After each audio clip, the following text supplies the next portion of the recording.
আজ রাখি পূর্ণিমা।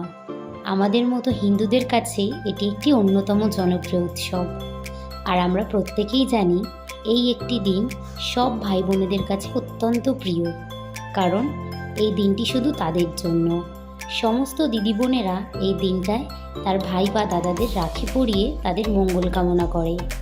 আর অবশ্যই তারা অধীর আগ্রহ করে থাকে বিশেষ উপহারের জন্য, যেটি তার দাদা বা ভাই তাদের দিয়ে থাকে। দিদি বোনেরা শুধু রাখি এমনি এমনি পরায় না, এটা তাদের ভালোবাসার বন্ধন, যেটা তারা তাদের ভাই বা দাদাদের সঙ্গে গড়ে তোলে। আর প্রত্যেকটা দাদাদের কর্তব্য তাদের বোনেদের আগলে রাখা, যত্নে রাখা, তাদের সমস্ত চাহিদাগুলো পূরণ করা। আজ তাই বসেছি রাখি বন্ধন উপলক্ষে কিছু বিশেষ রাখি তৈরি করব বলে। আমি নিজের মতো করে কয়েকটা ডিজাইন বানিয়েছি।